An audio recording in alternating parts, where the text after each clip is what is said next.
Welcome back to another P2P talk. Today my guest is the CEO of Esketit, one of the top performing P2P lending marketplaces in Europe, Vitalis Zalovs. And today we'll be reviewing the past year and also we'll be talking about recent developments and plans for 2024. So thanks for joining me today. Yeah, hi Jakub. Always nice to meet you, especially when we meet in person. I think it happens approximately once in a year, and seems to be like becoming a small tradition. Yeah. January, every year January. I know that I need to meet you. Well, let's hope we can keep it up for next year too. For sure. All right, let's start with perhaps a brief review of 2023. It's been quite a challenging year for many investors, for many platforms. What have been some of the biggest challenges for Esketit? Yeah.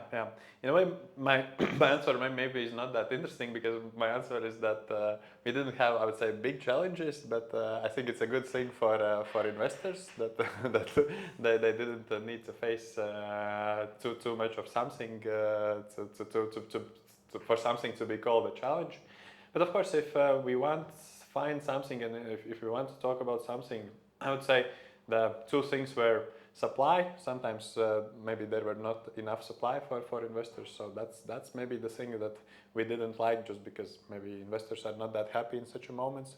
That's one. And second thing is what is also worth to mention, and maybe we'll touch also it during the conversation, is just the situation in Gaza, which is in a way close to Jordan, in a way far away from Jordan. So this is also the thing what happened and what affected our communication a bit, just because we wanted to, not wanted, but we needed to educate our investors a bit more about the situation there, just because for Europeans, the way we think about this is one, I would say, perspective. For the people who are there on the ground, they think completely different about stuff happening there. So yeah, that's. So let's talk about it. When the conflict kind of escalated in Gaza, I know you published a communication that basically like there is not much to worry about for investors. Of course, you know, typically in the P2P lending industry, nobody is going to share bad news until it's happening and the investors cannot do anything more about it, right? So what were some of the initial thoughts or discussions that you had with the team in Jordan about that situation? Yeah. Of course, my answer also now will be in a way kind of expected, but still I also need to say this, and then maybe I will elaborate in more details.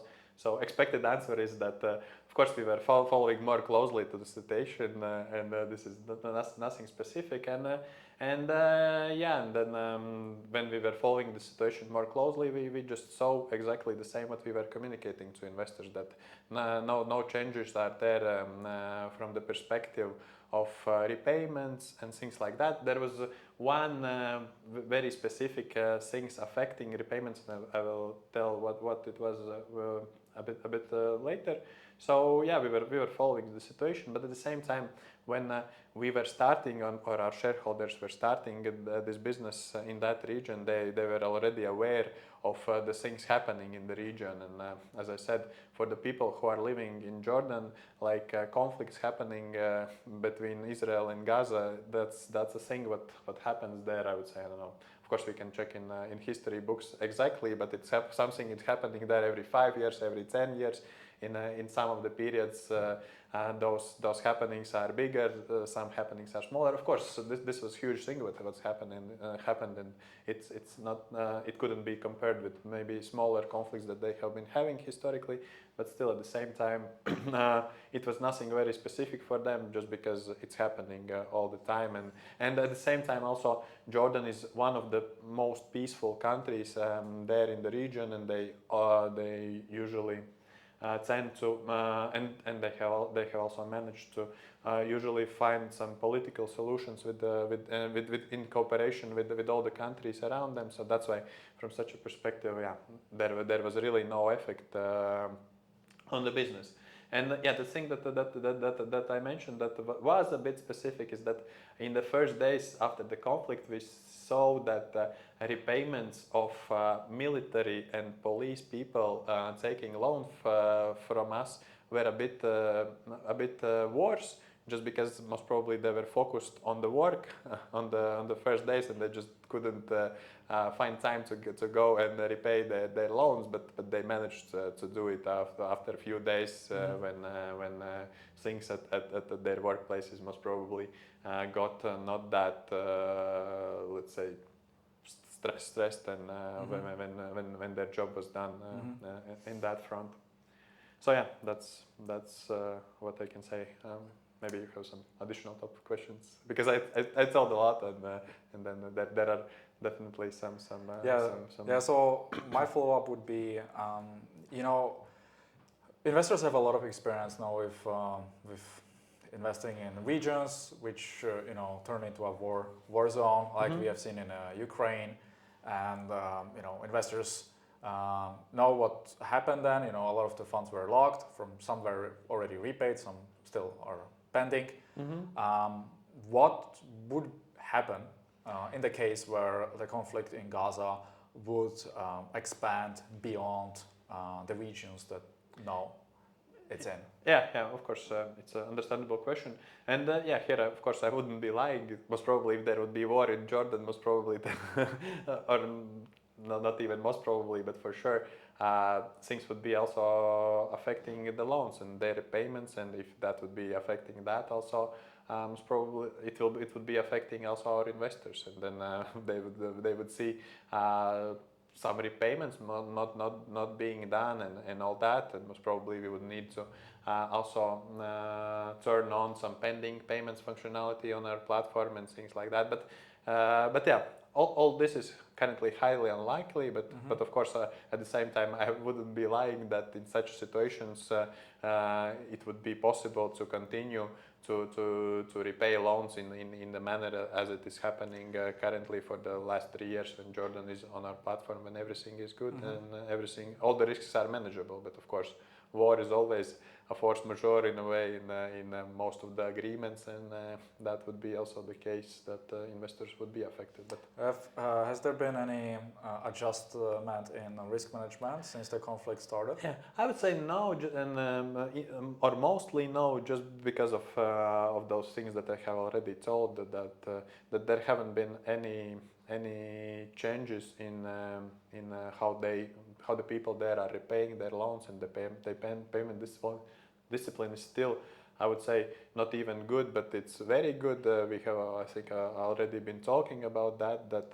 in Jordan, the payment discipline, it couldn't be compared with many countries elsewhere where this discipline is much worse, and also investors can see it on the statistics of our platform, where they can see that current loans are the percentage of current loans is much higher than it usually is for the personal loans. In the case where this conflict expands, let's say unlikely scenario, but it expands. Like from my understanding, the performance of the loan book would decrease significantly. Investors should then expect to bear some losses since there is no group guarantee. You don't know you cannot predict the repayment of loans, etc., right? Yes and no. So I will try to elaborate. Yeah, of course, the portfolio performance would decrease, and most probably if it would decrease very significantly, then also buyback would be hard to be enabled. But at the same time, for example, if portfolio quality decreases, it doesn't mean that it can be got back in a longer period of time. So, for example, the same in other countries where we have seen those war situations. In some of the situations, like loan originators there, they have managed to get those funds back. It just takes a bit more time. Maybe not a bit more time. Sometimes it's 1, 2, 3 years, but still it's possible to get back those amounts. So of course. But like in the case of Ukraine, they cannot send the money out of Ukraine during the war conflict, right? If they will be able to do it in the future, nobody knows, right? So this is something that investors should also be aware of in the case. Yeah, of Georgia. for sure. That's a country risk, and such risks are there, and that's why there are double-digit returns for loans. But like I said, still in our situation, we think that due to history of countries and their experience already to have such situations, we still think that this risk is very, very small. So let's talk about portfolio allocation right now. Esketit started with Cream Finance, now AvaFin loans, then the Jordan loans. How does it look like right now? You mean how big are portfolios? Yes, in terms of loan originators. Yeah. So currently I would say we have something like 35-36% coming from Cream Finance or AvaFin. They have changed their names. For those who don't know, so 36% is coming from them.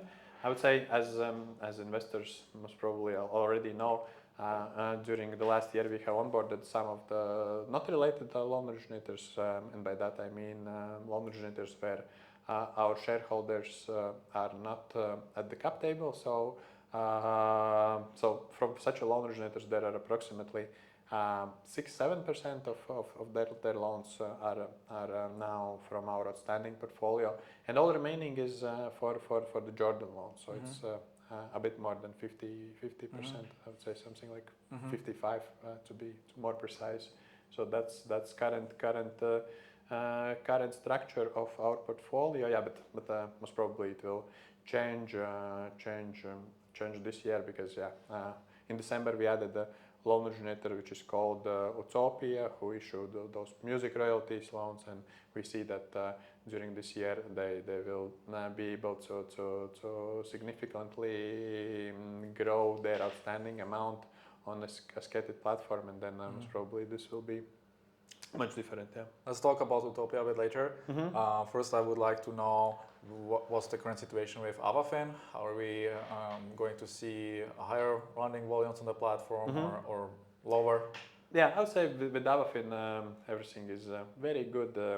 As we know, they are a player who is on the market already for more than 10 years. So they understand very well how to operate this business, and at the same time we have also been communicating about this. They are sometimes in a way conservative in their decisions, just to be focused on profitability and all that, and at the same time they are also very focused on how diversified they are on the structure of their funding, and that's why for example for Esketit they usually want to fund not more than 25% of their loan book through one source, which is Esketit in this situation, and that's why we were already in discussions with them with adding one more country in the end of the last year, but due to they just didn't need money back then, but still we are in same those conversations, and I think maybe in the nearest months we could add their loans from Mexico. So they are putting a lot of effort in growing their portfolio there, and most probably in some period of time we could be also selling those loans to investors from Mexico. So that's about AvaFin. Yeah, they will have again a good profit for the last year. Of course, it will be announced to investors as soon as it will be audited, and they're just doing just well. Okay, let's talk about investments in music royalties. Can you explain it to me? Yeah. That's a very good question because in a way it could be answered in 20 seconds. Maybe it could be answered in 20 seconds, but I think for me it will take a few minutes to explain this. So yeah, that's in a way interesting thing what we have now started to offer, and those are investments in let's say there are artists who have their songs, and as we all most probably know, most of the songs are listed on music streaming services such as Spotify, YouTube Music, iTunes, and some others. And then they list those their songs there, and from listing their songs there and from people who are listening for those songs, they get some money. And it's in a way easy to predict how much money they will be able to get from those listenings, for example, in the next 12 months, by seeing how much those songs have been listened historically. And then such artists usually okay, let's not say usually, but some of those artists are of course interested in getting those monies faster than they arrive, for example, from Spotify or YouTube. So why? There are say three biggest reasons, and maybe some other reasons, but three biggest reasons are they just want to, for example, invest some funds in their marketing, their own marketing, and then, for example, they take this money and invest it there. That's one of the situations. Second situation is that, for example, they want to create new album, and also it costs money, and then for that they take money and invest it there. Third reason is just that they want money to spend on their daily needs or some other needs. Let's call it personal loan, but just guaranteed by the revenue what you will be having from your listenings.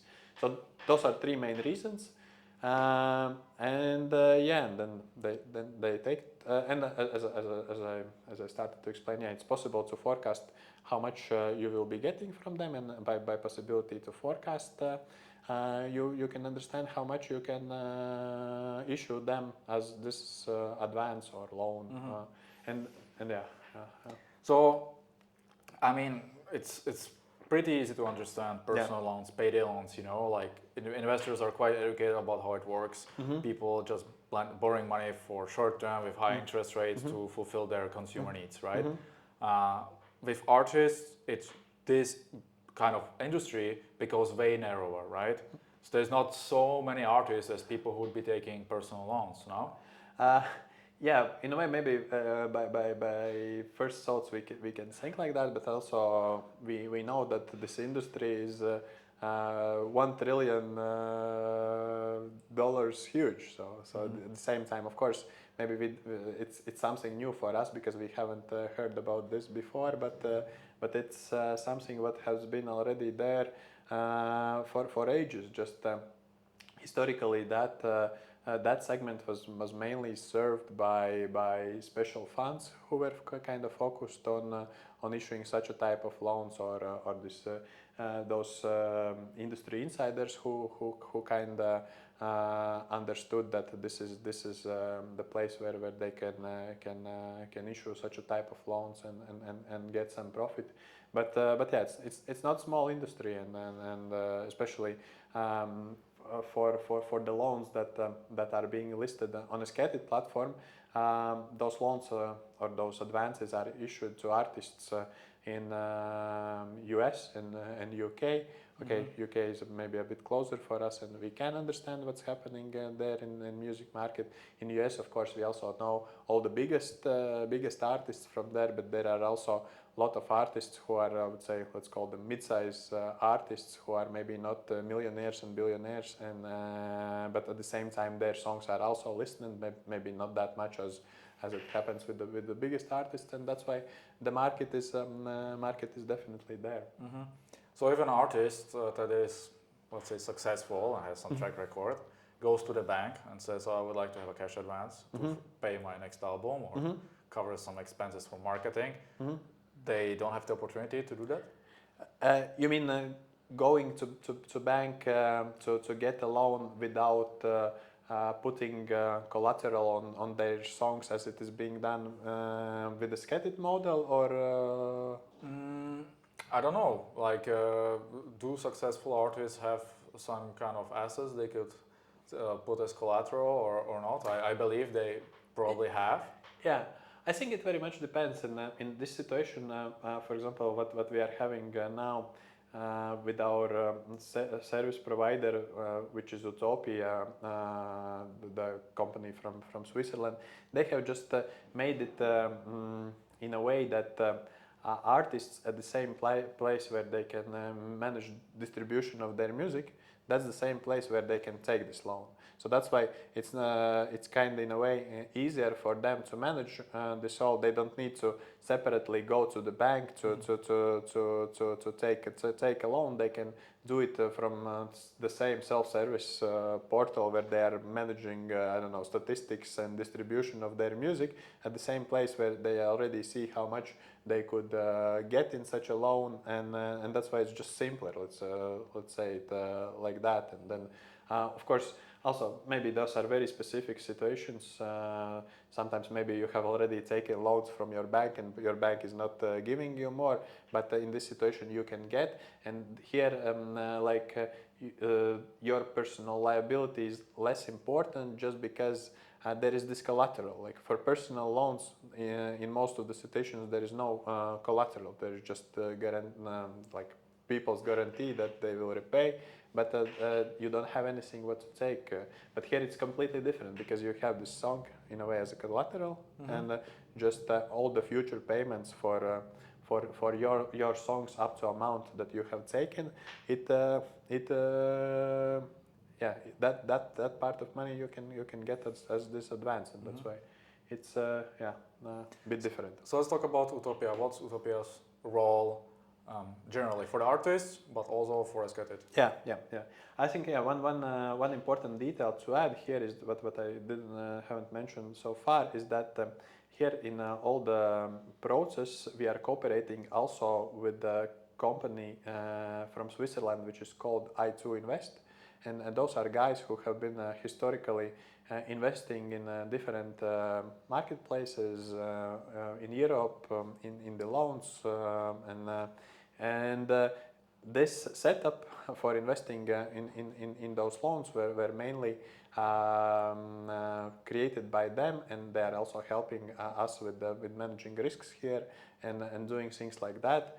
And as they are already in the business or in the marketplace investing business, I would say since 2017, they have a lot of expertise about different marketplaces, and that's also very helpful and was very helpful for us to understand the best structure how to offer those loans to our investors.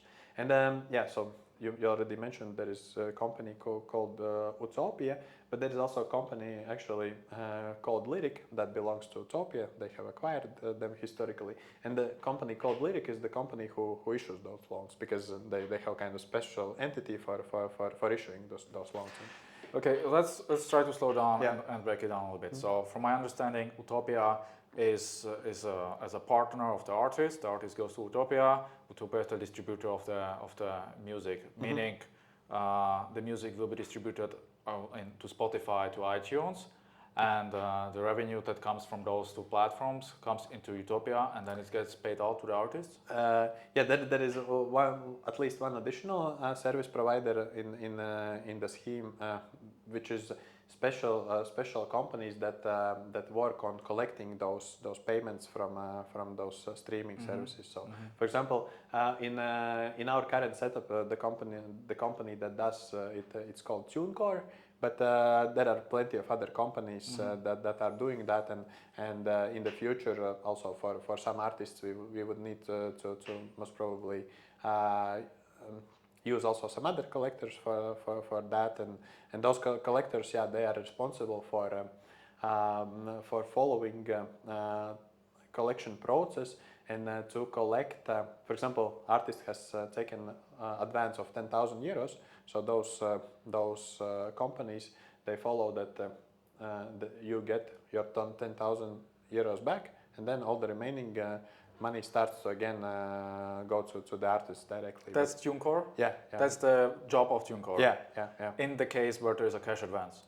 Yes. Where there is no cash advance, TuneCore only collects the money from Spotify, iTunes, and like transfers this via Utopia to the artist? Actually, I won't be able to answer you precisely how it's happening in the case when there is no advance given for the artist, and in case where this loan is not listed on Esketit.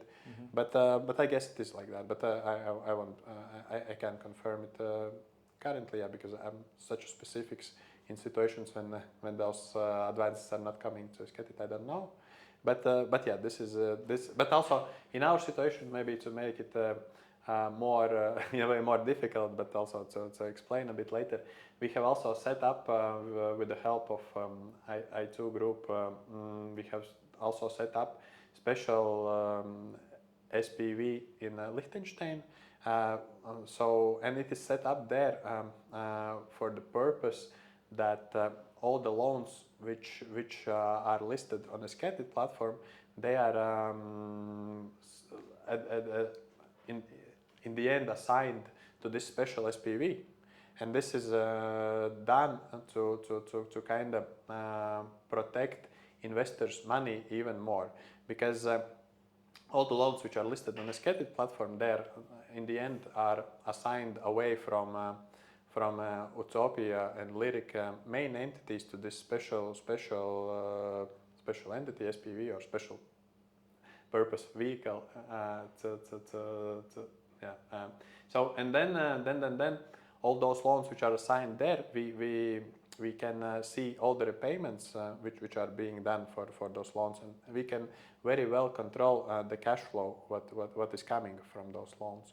And as we can follow it all very closely, and also one important thing to mention here is that we have seen historically that in case of trouble, loan originators, for example, use the funds that have to be repaid to investors, they use for their own needs. But with the setup of this SPV in Liechtenstein, we have set it up in a way that it couldn't be done like that. Just because in case of trouble, we can take over the control of this SPV. And the SPV is owned by Esketit?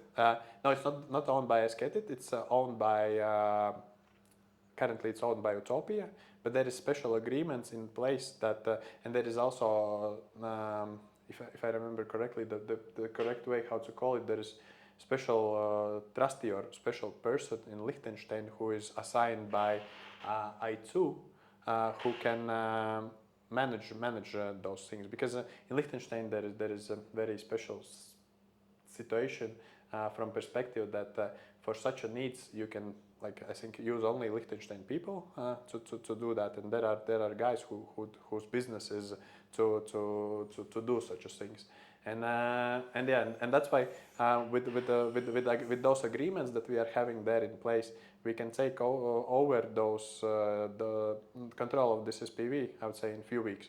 Like and also there is Esketit, you mean, can take over? Esketit with help of A2. So kind of this is a cooperation where we are in very close relationship with A2, and yeah, this is kind of thing what is being managed by them. Why was the SPV set up in Liechtenstein?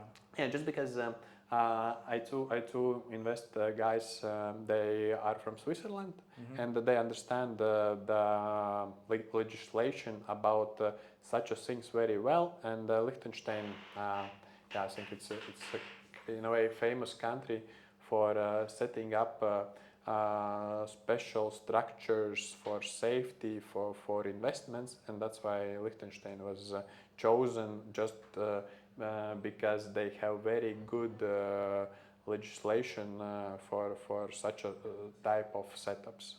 Okay, so Lyrics is the subsidy of Utopia. What's the point of Lyrics? Yeah, its only purpose, or one of the main purposes, is issuing those advances. Okay, so Lyrics is the entity that issues those advances. Yeah. Then TuneCore is the collector of the money that comes from those Spotify, iTunes platforms. So without Esketit, without the I2 group, this is how it would look like, right? Artist goes to Utopia. Utopia distributes music. If the artist needs cash, then the Lyrics comes in. Lyrics issues the loan, right? So they probably work with some kind of funds, right?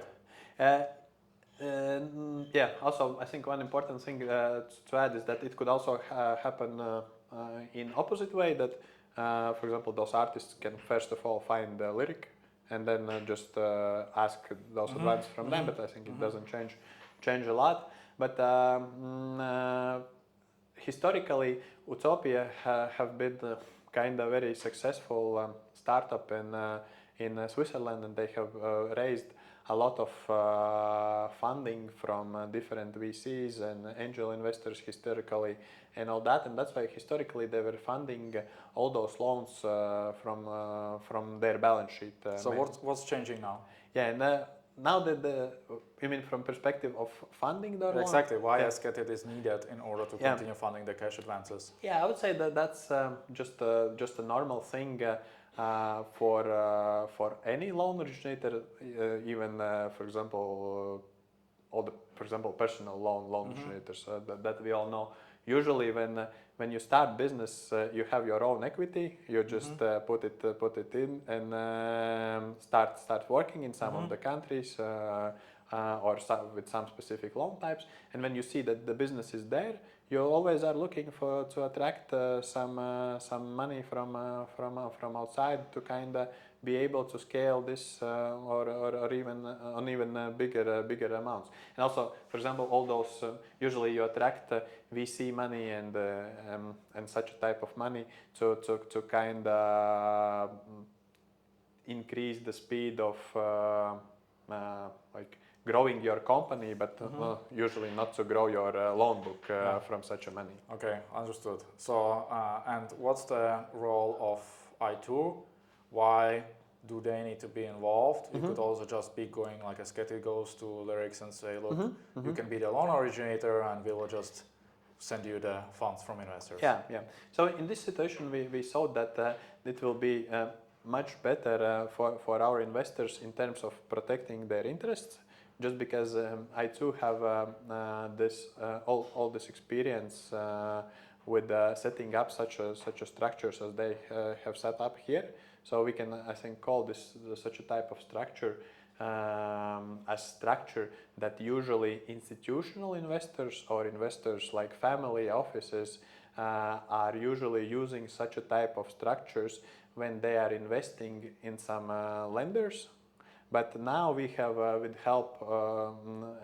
their help and their expertise, we have delivered such a type of structure also to retail investors, because historically retail investors could only invest in loans on those claim rights without protecting the cash flows that will be coming in the future from their loans, and this is in a way game changing in my opinion, just because with such a type of structure now those cash flows for investors are also protected. We have access to bank accounts of this SPV to see how much exactly are being repaid, and also maybe we didn't touch this so far, but we can talk about it now, or if you have any additional questions we can still continue with previous points. But very important this thing is also the quality of repayments of those advances. Let's talk about it in just a minute. Yeah.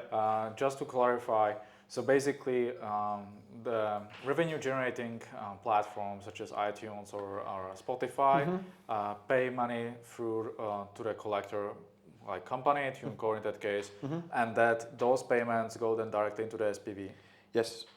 And then whatever is left goes back to the artist. Yes. So the artist does not really pay anything out of the pocket in terms of loan repayment. Yeah. The pure concept relies on the revenue, the future revenue generated by the art they produced. True. Yeah. Okay. So now let's talk about the securities. There is some sort of buyback guarantee, which you have mentioned in your communication, right? Yeah. So how does that work? Yeah, so, and for this SPV, we have set up also special requirements or let's say covenants to for that SPV to be able to cover such a guarantee, because you are completely right saying that some company is offering buyback guarantee without having money and without having anything would be nothing, like, because they would just not be able to handle that. And for that purpose, we have set up several requirements for that SPV, and I'll be able to mention also those for you. First requirement for this SPV is to have the equity of 200,000 euros. So that's very first thing that they need to achieve. Who is funding the equity? They themselves. That's one part. The SPV.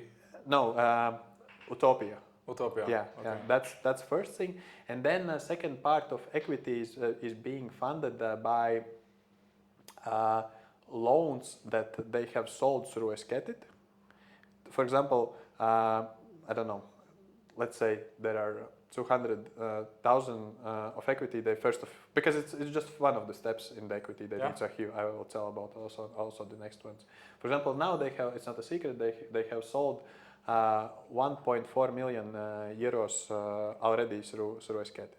So it means the money first of all went to this SPV, and 200,000 they can take out. It always is there to cover those equity. But that's paid by Utopia, not by investors.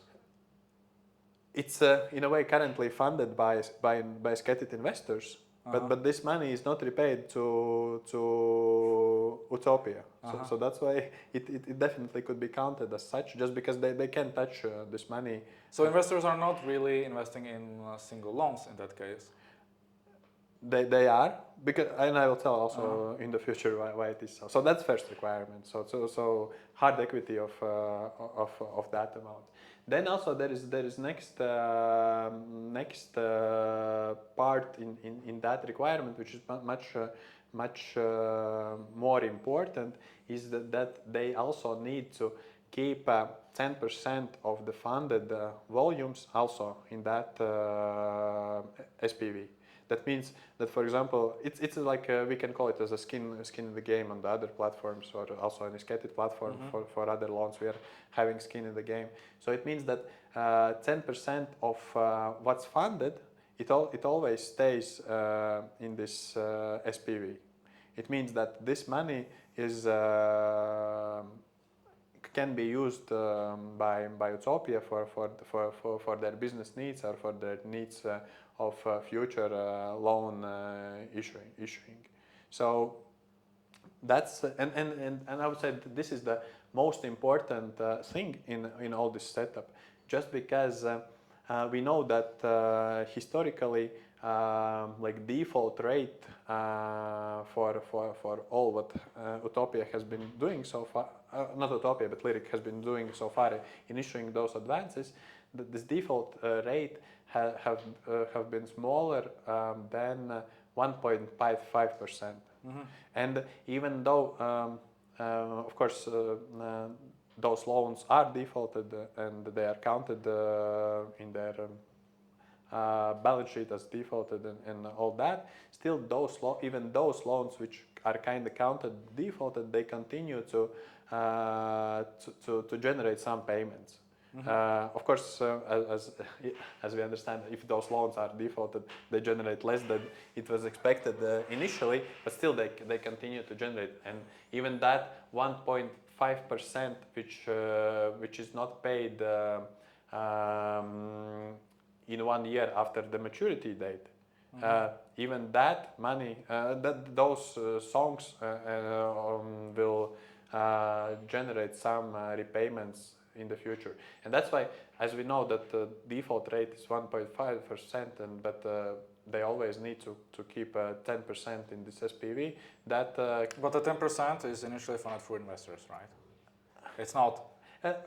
It's not like from the balance sheet of Utopia, right? But it's how it depends how you think about it, because initially that money was funded by company itself, so it was it was funded by them. So then investors funded part of the loans, and then kind of that money which was initially theirs could also be counted that it was it's the in a way the same money So that is now. let's try to simplify this. Yeah, for sure. Let's say Utopia raised €1 million worth of loans on Esketit. Esketit investors fund it, right? The funds go into the SPV owned by Utopia, Yes. right? Yeah. And from there, Lyrics takes the funds to fund their cash advances. No. No. Maybe yeah. That's also a very important detail. Those loans are historically already funded by Utopia from their own money. Utopia or Lyrics. So it's not like first of all they put their own money in work. Those advances are issued to the artists, and only then those loans are sold to Esketit investors. So basically, it's like it could be interpreted as a fund. You don't really need to list single loans. You can list just like, okay, this is the bucket in which investors invest money and they get interest back. No, I wouldn't count it like that. I think it's if we think about this detail, it could be just we can think about it as investing in the regular loans we are having on a Esketit platform. Someone lists a loan on the platform, just investors fund them, and they are attached to the repayments of this loan. And only in case if this loan is not repaid in time, only then we start to talk about buyback guarantees and things like that. So first of all, the attachment is to loan, and that's why also here it's important that investors diversify between those loans because between those advances, just because some will be kind of paid faster, some will be paid in time, because that's also a very important thing to mention that even though those loans are usually there on the platform, for example, currently 6 to 12 months are their maturity periods, but in many cases they will be repaid also faster because we list those loans on the platform as credit lines. It means that when repayments can come, just first of all, interest is paid to investor for that period since their investment date until the repayment date, and all the remaining money is used to repay principal or decrease principal for investor. And then in many situations, investors will also see that some of the loans will be repaid fast. Okay, I mean, there's a lot of entities involved in this. Yeah. Who takes which cut from the interest? What's the final interest a borrower is paying? Yeah, that's also not a secret. So total rate that artists are paying is approximately 20%. 20%? Yeah. For a cash advance which is backed by future royalties, which are predicted through some kind of algorithms. Yeah. Really? Yeah. So they're willing to pay 20% for it? Yeah, but also 20%, we need to understand that of course it's 20% in the end, but as we also know that borrowers are not usually maybe thinking about it that much. It contains of underwriting fee, and there is also some annual interest included. So yeah, let's say annual interest. Yeah. So the 20% is like the effective rate. Yeah, effective rate of all that total. So out of that, 9% goes to investors. Some commission goes to Esketit, some commission goes to I2, and then there is profit remaining for Utopia group. And what's the funding volume of, what's the future funding volume that you're predicting for Utopia this year? Yeah, actually, from what we have been talking with Utopia and I2, and also Utopia together with Lyrics for this product, they have set up also, let's call it new product for getting those loans. I already touched this a bit, that they have kind of in their environment, in their self-service portal, they have set up this functionality to kind of increase their funding volumes and all that. And we think that in I would say in 2-3 months they would be it would be possible that they issue approximately 2-3 million euros a month. Through Esketit Uh, or by themselves? by themselves, but the big part of that would be in the end funded through Esketit. Are there any other funding sources outside of Esketit that they are using? Yes, they have some other funding sources that they have been using historically, but now they think that they will be using Esketit the most. But it's also currently that's only a plan. If of course everything will be successful on Esketit with that, it will be like that. If it won't be like that, most probably they will be looking elsewhere. And they can just rely on us. But yeah, so far it has been good because we see that investors are interested, and we already managed to fund like I would say 1.4 million in something like 2 weeks. So did you get a lot of questions from investors, or was it like we just publish a blog post and 1.4 million of money flows in? Yeah, and actually it's a very good question because and I think also from this conversation between me and you, we understand that there are many things to explain to investors, and we have prepared actually much more things to explain to investors, and such a communication will be coming from us in the nearest weeks and months, because many of those things what we touched we have also written on paper, and so far not that much questions I would say have been asked historically. I would say also one good thing is that maybe for Esketit investors are just relying on what we do, which doesn't always pay off. Like historic performance does not predict future outcome. For sure, right? and that's why that's definitely a thing investors need to think about. But at least it is like that for now. But in the future, when there will be bigger volumes and bigger supply from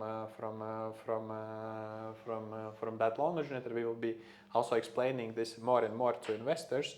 And we just also it's in a way insight of the way we work. But I can tell it that we just don't want to kind of currently send those emails to investors, because all the loans are bought out.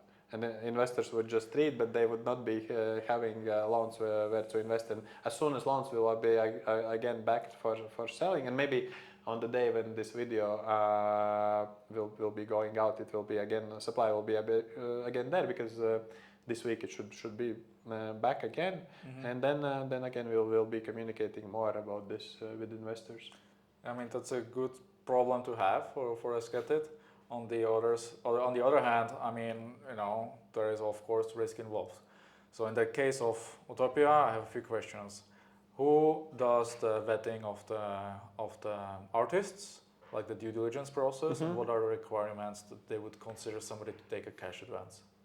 Yeah, so it's being done by Lyric and Utopia, because they are professionals in that, and that's just a fact, just because they are in this business for ages.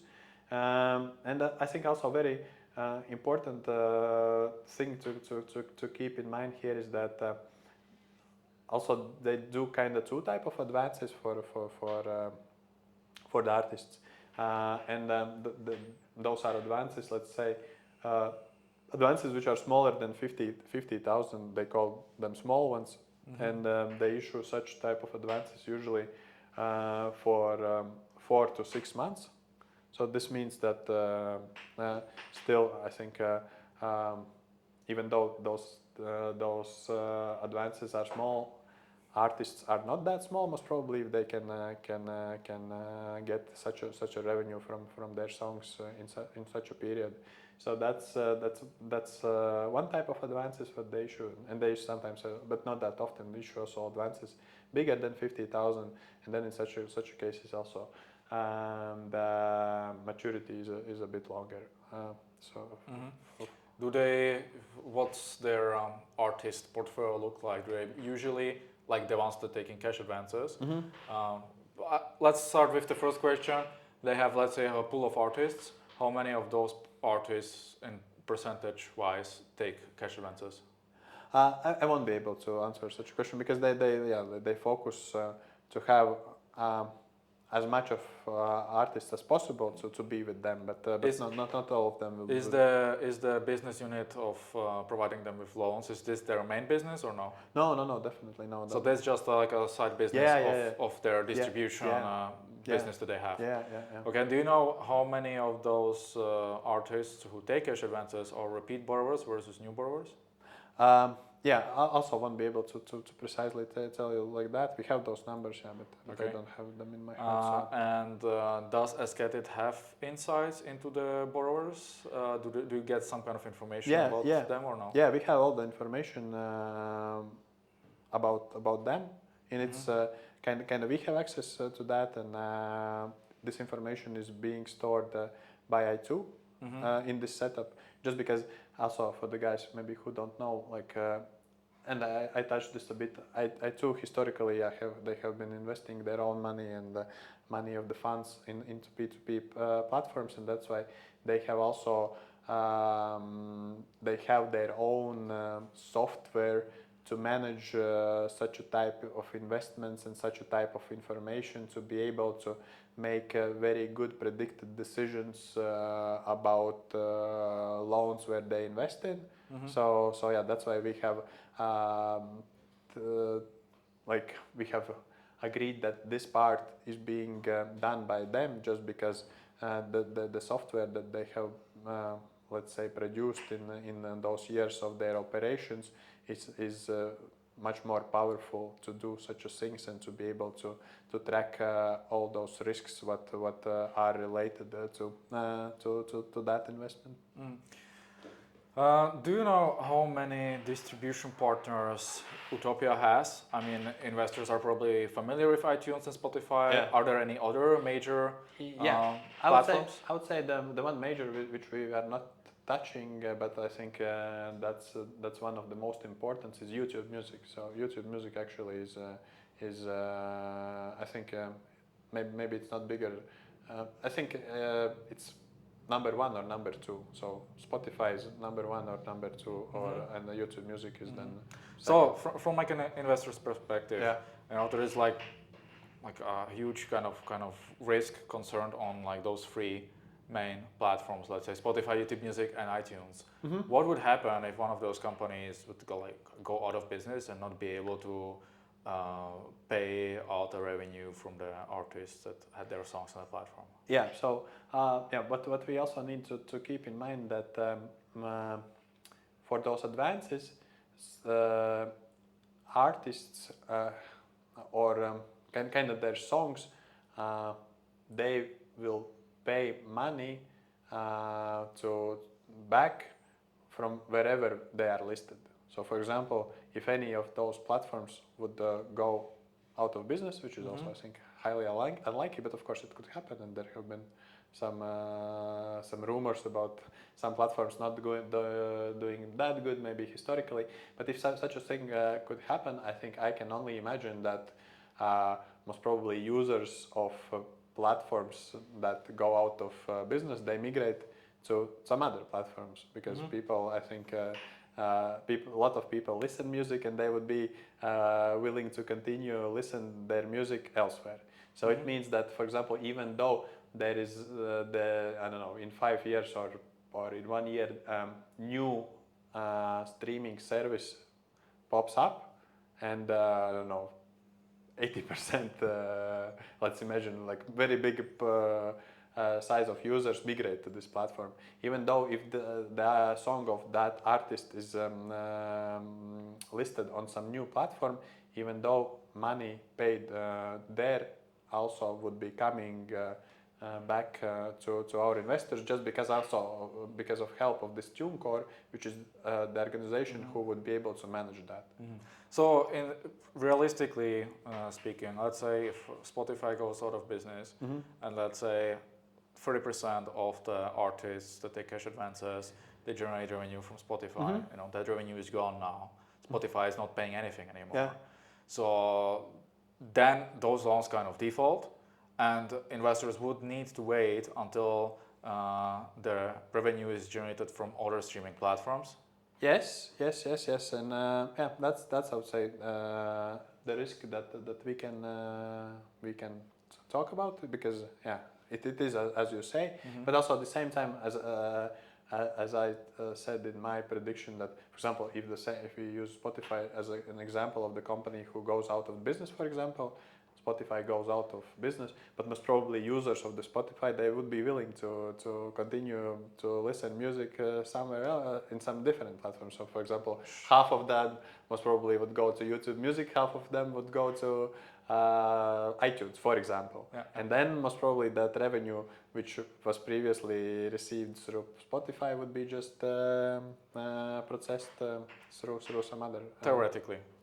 Yeah. So what really happens, we don't know. Yeah, but also I think very theoretic situation is that Spotify would you go never out. know. You never know. Of course, yeah, for sure, yeah.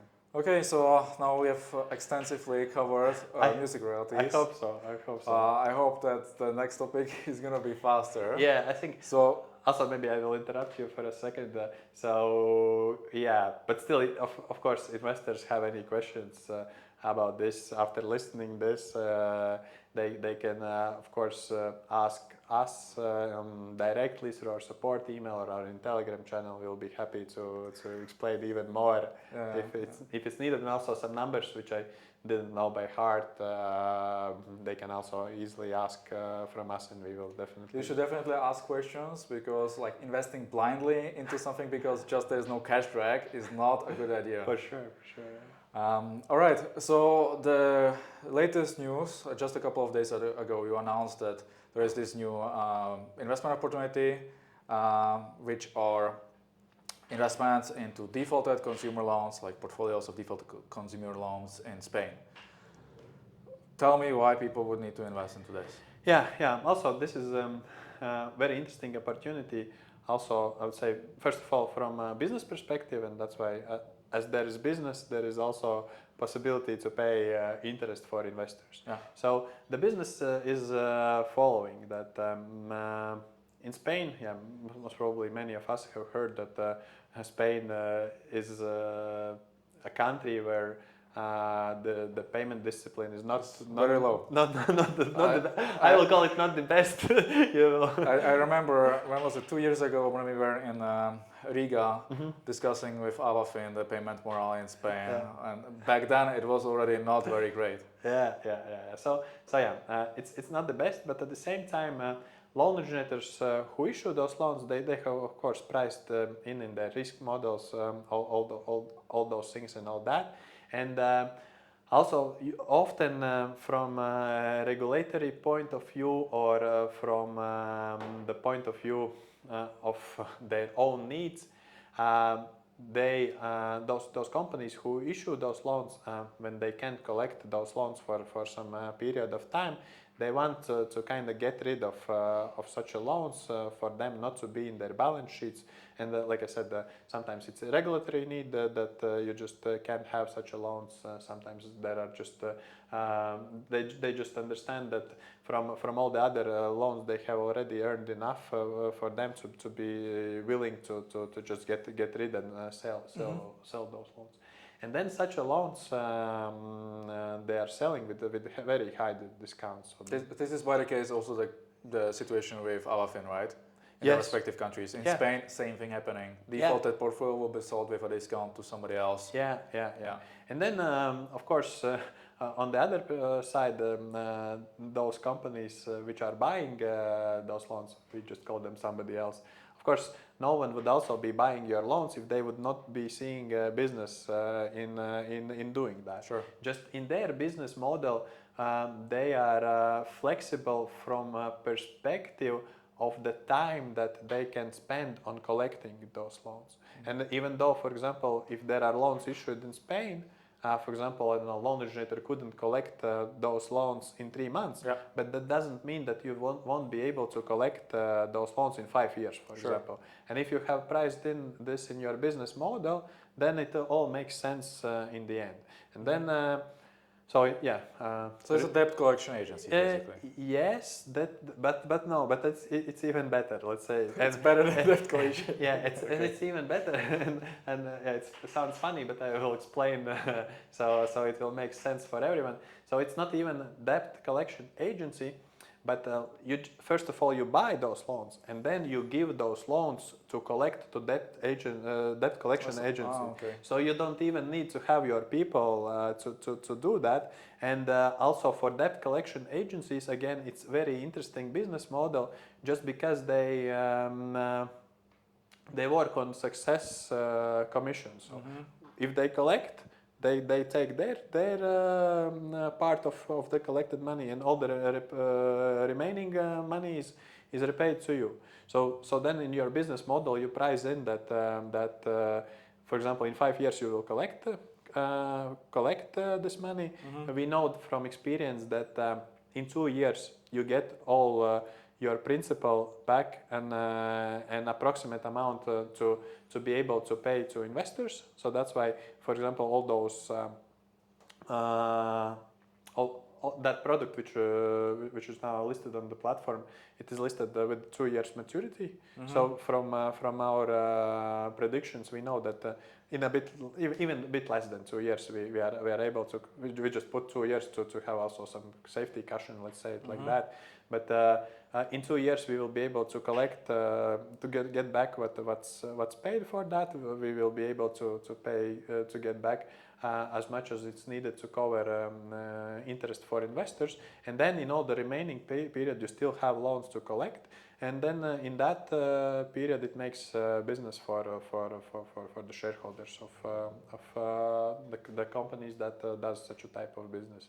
But yeah, eventually those won't be only Spanish loans that would be bought by that company. Also, other markets most probably will be offered. But yeah, we started with Spain just because it's a market where we have the most of the knowledge. Because of AvaFin.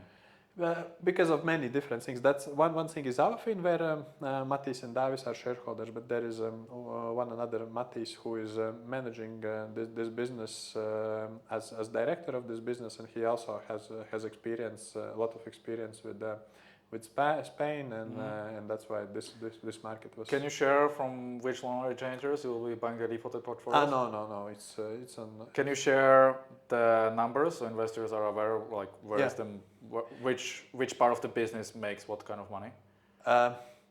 You mean numbers? You mean price of the loans? What is like the average discount for Spanish portfolio, defaulted Spanish portfolios? Yeah, I would say it's definitely bigger than 50% even bigger. So it depends. Also, and yeah, with all the historical knowledge that our shareholders are having, and also other people who are in this business, they of course also they are not buying portfolios blindly. Like first of all, you just you get this opportunity. You check the portfolio quality with all the knowledge that you are having about this portfolio, and only then you are buying. And we are of course focused on buying assets that where we see that it will definitely make sense to have a business there in the long term, and at the same time getting them with a bigger discount as possible. Okay, so let's run through a scenario, okay? Sorry, maybe I will interrupt before we continue. And and also one important thing what I didn't say is that also for those collections, of course, when loan originators do the collection in the first 90 days, they are not able to do hard collection, let's say, and by hard collection I mean all the collections that are being done through the court and all that, because it takes much longer time. But in this business model, if for example in the first 2 years you can't do the collection with the soft methods, you also use such a type of methods like going to court, because in your business model you have priced in the time and money and everything else what's needed for that, and you can even wait those 5 years to get back those loans, and that's why. So the process works as follows. There is a defaulted portfolio. The company owned by the shareholders of Esketit, for example, buys the portfolio for a 50% discount. Yeah, for example. So, okay, so let's say it's a 1 million portfolio, they buy it for 500K, and then they have the right to collect 1 million, basically. Even more, because... With the interest, etc. Yeah, the fees. and also all the fees that still continue to accrue. So then they say, okay, we have time for it, but we don't want to do it by ourselves. We hire a debt collection agency who deals with all the bureaucracy and hard debt collection, etc. Yeah. So it's like a more like moving vehicle. There's not really anything really like going on, right? The company is only there to raise funds from investors to purchase those portfolios and possibly manage, like review the portfolios, etc., etc. But the actual work is being done by somebody else. Yes, but one important thing also to mention in this process that, of course, you need to be following up very closely how those debt collection agencies are working with that, and also the very important thing is that, for example, in every market you usually have at least 5 debt collection agencies that work on your portfolio, and what it means that, for example, you give part of portfolio for one agency, for example, and they work with it for a few months, half a year, for example. You see that they are not successful, for example, with with the part of loans that you have given for them.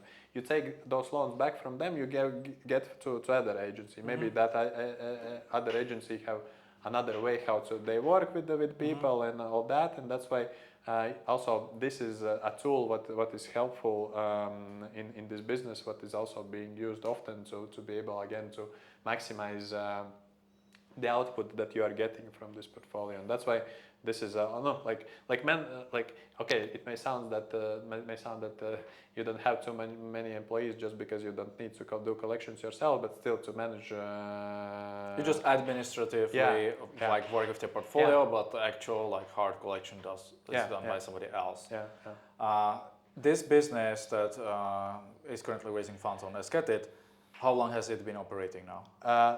No, it's fresh business. It's new business that they have started. But the director of this company, he has been doing historically this for ages, just elsewhere. Just he has now joined the team with our Esketit shareholders to do it together. What's the current size of the portfolios they are managing?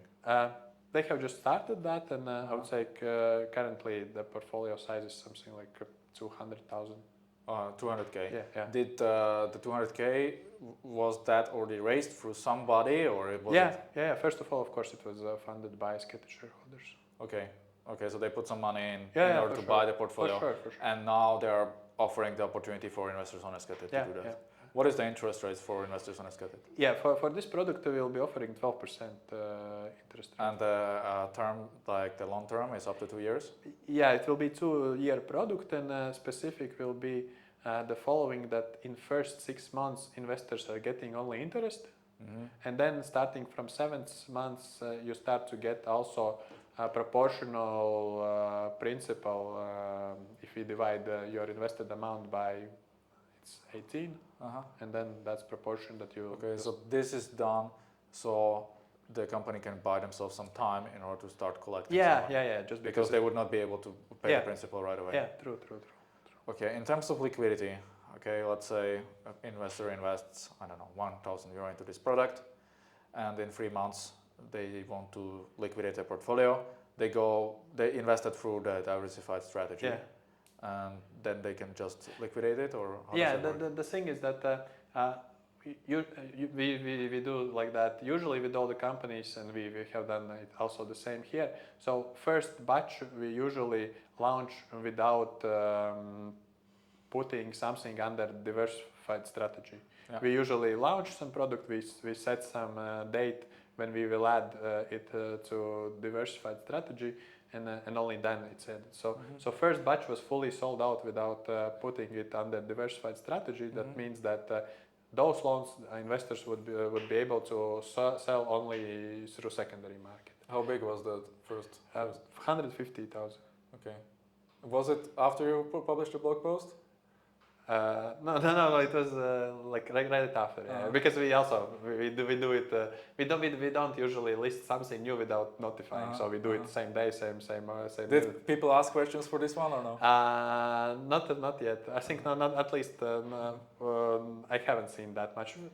In Telegram channel there were very few questions, I would say, and some few questions in support channel, but but not that much. So What far. is the expected? But also maybe I think the presentation that we have added to that product when we were launching that, it was quite extensive in a way that it explained many of those things that I just told to you. So I think from that you can in a way understand that there is a business and you can definitely make profits with, with Is that. there any buyback for this or no?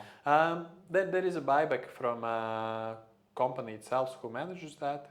So in a way, of course, currently in the first stages, when there is not a lot of revenues and all that, it's kind of not that worthy. But with the time, when this operations of this company will become significant, then it will be making more sense.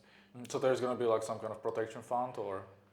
No, I mean that after some period of time, this company will be having their own revenues from the portfolios that have been bought, and that money will be able to help to cover any buyback guarantee needs if there would be such for this company. Because currently in the first 6 months they need to cover only interest, and that could be done from the equity of shareholders. So basically, they rely on the experience and the belief that if within 2 years, they can collect the principal at least, and then from there on they can collect more money, right? So it has not been like this specific business has not been proven yet. I think I wouldn't say so. It has been proven just by experiences of the people who are managing that. They know how to do it. Now it's being done through new entity, like through legal entity, but it doesn't change a lot just because. And what is the expected loan volumes on Esketit for this type of product? I would say most probably during this year. It should be not more than 5 million in total, most probably. And that's only from one market or more markets? It will be from one market, but like in a long term, that they are planning to grow their business also into other countries, but this will be. So where do you get those investment opportunities from? Like typically P2P marketplaces, they work with third-party lenders. That comes with a lot of issues, obviously, no control over the portfolio quality, etc., etc. Now, Esketit, you started with Green Finance AvaFin loans. Jordan proved to be okay. Started onboarding third-party lenders. It's okay for now, and now you come with those like completely new products, which has not been don't have really had like a lot of track record within the P2P lending industry. So how do you come up with this? Yeah, I think here we can divide it all in two parts. One part is still a part which is coming from our shareholders, where our shareholders have some interest, let's say it like that, but also from other point of view, they have also they understand if they would fail in one of their products, most probably investors wouldn't be relying on other things they do, and that's why when they start something new and when they start something new and want to offer that for Esketit investors, they offer only such a type of things where they are sure that things will be going well, and at the same time, our shareholders have never lost any investors' funds in more than, I don't know, this 13-14 years that they are working. And that's still a very important thing for us, because it's part of the success of Esketit, and as soon as something bad would happen, most probably the situation would be affected. So that's why they are not interested in listing something that where they are not confident. That's one part. And second part is again things that are not related to our shareholders. And then I would say we have only two cases like that. One is Utopia case, and we have, I think, a very extensively discussed this, and I will not touch this. And another case is what we are also, but the volumes are quite small there currently, and they will not be too big, I would say. Those are mortgage loans from Latvia, but we also added some time ago, and just also we have our shareholders have also good relationship with shareholders of that company, and they are also quite confident that things are going good and correctly in issuing those loans, and those are mortgage loans that are covered by real let's say real estate that it's existing, but not like future projects of something. Like some kind of made-up mortgages, no? Yeah, and I think that's a very important difference in these days, when we have seen, especially in 2023, there have been very much defaults of mortgage type of products, but I think most of those defaults were coming from the real estate loans which were funded with some future possible valuation, but in this situation we only real valuations are taken into considerations, and LTVs are very conservative. Conservative. So the confidence is. Well, that's what everybody is saying until it proves to be not yes, correct. Yes, but I think there is a big difference whether you fund construction site or you fund something really existing. That's actually, for investors, it might look like, okay, it's secured by mortgage, or some kind of real collateral, and it feels like, okay, there is actually something, right, in comparison to like consumer loans where there is nothing really. But history proves us wrong yet again, and a lot of investors have a significant amount of money stuck in those companies now. Yeah, and as we were talking a lot today about music royalties, so in this situation, maybe even collateral of your song is more valuable than some made-up evaluation of properties. What I wanted to ask is also in terms of product development. Some investors, would like to have some perhaps more options in terms of auto invest, to be able to diversify between various loan originators in equal shares. Is this something that you might introduce to the platform in the near future? Actually, I would say beginning of this year, for us, the focus is improvements of user interface and user experience on the platform. We understand that platform was launched 3 years ago, and not much have been historically changed in user experience there, but things are changing in the world and in the internet, and how platforms are operating and all that. So that's why this will be our focus for I would say even first half of this year. So we may see such a things, and there are a lot of investors who are writing our suggestions what to do, and they are all definitely noted, and the ones which are asked the most, let's say, those will be. What is asked the most? I'm not the one who is kind of reading those suggestions. No. I also read them, but I'm not collecting them, and so that's why I won't be able to say by heart. But actually, also in a way, of course, we are getting those suggestions, but I would say the volumes of those suggestions are not that big for us, because if we see something being asked very often, then we can change it, and we have been doing changes also quite fast when we were getting something. Now it's a time of such suggestions that have been collected, I don't know, for the last year or two to get introduced.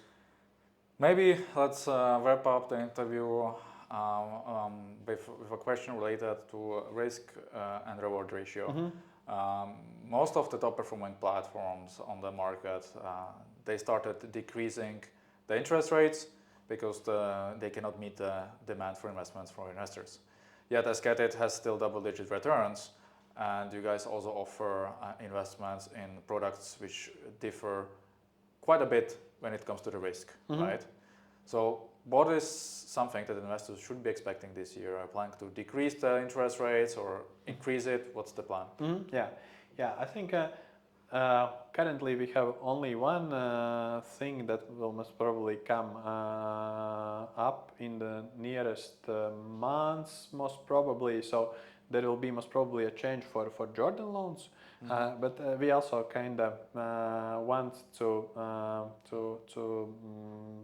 kind of deliver those changes only at a moment when we will deliver information about the success of this business in terms of the financials that they have. Then you will lower the interest rate. Yes, yes, yes. But Of course. of course, it's in a way sad thing for investors from one perspective, but another, I would say, let's say, happy thing in all that is that Jordan business in every its year have confirmed that it's quality business to have in investors' portfolios. Let's say it like that, and there will be again new year with good profits, confirming that everything is working there. And I think when such a confirmation is there, then also, of course, the risk is completely different. For example, investors, of course, who were investing in Jordan loans 3 years ago when this business was much younger, then of course the risk was also different. Now the risk is much smaller, just because everything is more or less understood, and that's why it's changing. How much of the Jordan portfolio is financed through Esketit? So how much? Yeah, it's something like 70-80% currently. So that's a lot. Yeah, that's a lot. Yeah. But okay, we can count it a lot. We can count it as normal because it's yeah, I would say leverage. Let's say 5 times. There's no other funding source for money for finance. There are some private investors who have just been relying on Matis and Davis, our shareholders, historically, and have some direct relationship with them. And this is and they also actually fund their operations also through loans from banks in Jordan. So that's also a thing that they do. So it's for example in Europe it's I think highly unlikely situation that some banks could be funding portfolios of personal loan issuers, but Jordan it's different mindset, different geography, different risk appetite, different culture, and different opinion about this. All right. Thanks a lot for all the insights. It's been a very long interview. If you managed to watch until the end and would like to learn more about Esketit, you can read our Esketit review on P2P Empower. And if you have specific questions, you should definitely write an email to the CEO of Esketit, and hopefully we'll get. Yeah, or I think also our Telegram channel is quite a good channel because yeah, many investors are there, and then also some good questions and answers for them also are good to be read by other investors who are there. Perfect. Thanks very much for watching, and I'll catch you in the next video. Perhaps we see each other next year again. Yeah, thanks.